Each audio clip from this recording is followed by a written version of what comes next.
Hello అండి. Welcome to Siri kitchen. ఈరోజు మన కిచెన్‌లో తెలంగాణ స్పెషల్ సర్వపిండి ఎలా ప్రిపేర్ చేయాలో చూపిస్తున్నాను.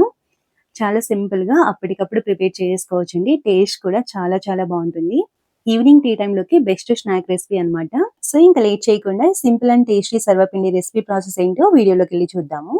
ఈ సర్వపిండి ప్రిపేర్ చేయడం కోసం ముందుగా మిక్సింగ్ బౌల్‌లోకి 2 కప్పుల బియ్యం పిండి తీసుకోండి. జల్లించి తీసుకోవాలి. నేను ఇక్కడ ఆల్రెడీ జల్లించిన పిండి ఉంటే తీసుకున్నాను. తర్వాత ఇందులోకి రుచికి సరిపడా సాల్ట్ వేసుకోండి. అలాగే ఒక 2, 3 టేబుల్ స్పూన్లు వేయించిన పల్లీలను పొట్టు తీసేసుకొని కొద్దిగా క్రష్ చేసుకొని వేసుకోండి.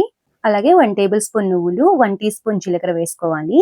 తర్వాత మీడియం సైజ్ ఉల్లిపాయ ఒకటి తీసుకొని చిన్నగా ముక్కలుగా కట్ చేసుకొని వేసుకోవాలి.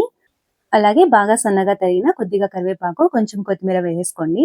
నెక్స్ట్ వచ్చేసి ఒక 7, 8 పచ్చిమిర్చి, 2 ఇంచుల అల్లం ముక్కని కోర్స్‌గా గ్రైండ్ చేసుకొని వేసుకోవాలి. తర్వాత ఒక గంట ముందే నానబెట్టిన 2 టేబుల్ స్పూన్ల పచ్చిశనగపప్పును కూడా వేసుకోండి. పచ్చిశనగపప్పు, నువ్వులు, పల్లీలు కొంచెం ఎక్కువగా వేసుకుంటే టేస్ట్ చాలా బావుంటాయి. అంటే తినేటప్పుడు పంటికి తగులుతూ చాలా రుచిగా ఉంటాయి. ఈ విధంగా ఒకసారి అంతా బాగా కలుపుకున్న తర్వాత ఇందులోకి తగినన్ని వాటర్ వేసి పిండిని బాగా సాఫ్ట్‌గా కలుపుకోవాలి. చపాతీ పిండి కంటే కొంచెం సాఫ్ట్‌గా ఉండేటట్టు కలుపుకోవాలి. ఇక్కడ చూపిస్తున్నాను చూడండి. ఈ విధంగా కలుపుకుంటే సరిపోతుంది. ఈ విధంగా బాగా సాఫ్ట్‌గా కలుపుకున్న తర్వాత కావాల్సిన సైజులో పిండి ముద్దను తీసుకొని ఈ విధంగా ఉండల్లాగా చేసుకోవాలి. పిండి మొత్తాన్ని ఇదే విధంగా బాల్స్ లాగా చేసుకొని రెడీగా పక్కన పెట్టేసుకోండి. మనం తీసుకున్న 2 కప్పుల బియ్యం పిండికి ఈ సైజులో ఉన్నవి 10 దాకా అయ్యాయి. ఇప్పుడు సర్వపిండి ప్రిపేర్ చేయడం కోసం ముందుగా పాన్ మీద కొంచెం ఆయిల్‌ని వేసేసి ఈ విధంగా ఈవెన్‌గా స్ప్రెడ్ చేసిన తర్వాత పిండి ముద్దను తీసుకొని రొట్టెలాగా ప్రిపేర్ చేసుకోవాలి. అవసరమైతే కొంచెం చేతికి ఆయిల్‌ని అప్లై చేసుకొని మరీ మందంగా కాకుండా, మరీ పలుచగా కాకుండా మీడియం థిక్‌నెస్‌లో ఉండేటట్టు చేసుకోవాలన్నమాట. ఇప్పుడు కొద్దిగా ఆయిల్ వేసి మూత పెట్టి 4, 5 నిమిషాల పాటు ఫ్రై చేసుకోవాలి. ఇది ఫ్రై అవ్వడానికి కొంచెం టైం పడుతుంది. ఒకవైపు ఫ్రై చేసుకున్న తర్వాత రెండో వైపుకి టర్న్ చేసుకొని, రెండు వైపులా చక్కగా ఫ్రై చేసుకుంటే సరిపోతుంది. ఇది ఫ్రై అయ్యేలోపు మనం ఇంకొకటి రెడీగా పక్కన పెట్టేసుకుందాము.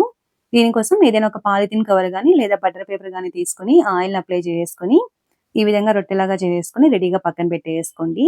ఇక్కడ చూడండి, రెండు వైపులా చక్కగా ఫ్రై చేసుకున్నాం కదా! ఈ విధంగా ఫ్రై చేసుకుంటే సరిపోతుంది. ఇదే విధంగా మిగతా వాటన్నింటిని ప్రిపేర్ చేసుకోవాలి. అలాగే మనం ఈ విధంగా మధ్యలో రంధ్రాలు పెట్టుకొని కూడా చేసుకోవచ్చండి. ఈవెన్‌గా ఫ్రై అవుతుందన్నమాట. ఈ రంధ్రాలలో ఆయిల్‌ని వేసుకొని ఈ విధంగా రెండు వైపులా చక్కగా ఫ్రై చేసుకుంటే తెలంగాణ స్పెషల్ సర్వపిండి రెడీ అయిపోతుంది. ఈవినింగ్ స్నాక్స్‌లోకి చాలా చాలా టేస్టీగా ఉంటుందండి. మీరు కూడా ఈ రెసిపీని తప్పకుండా ట్రై చేసి ఎలా వచ్చిందో మీ వాల్యుబుల్ ఫీడ్‌బ్యాక్‌ని నాకు కామెంట్ రూపంలో తెలియచేయండి. రెసిపీ నచ్చినట్లయితే తప్పకుండా లైక్ చేసి ఫ్రెండ్స్ అండ్ రిలేటివ్స్‌కి షేర్ చేయండి. ఇలాంటి మరిన్ని టేస్టీ అండ్ ట్రెడిషనల్ రెసిపీస్ కోసం మన ఛానెల్‌ని సబ్స్క్రైబ్ చేసుకొని పక్కనే ఉన్న బెల్ ఐకాన్‌ని క్లిక్ చేయండి. Thanks for watching.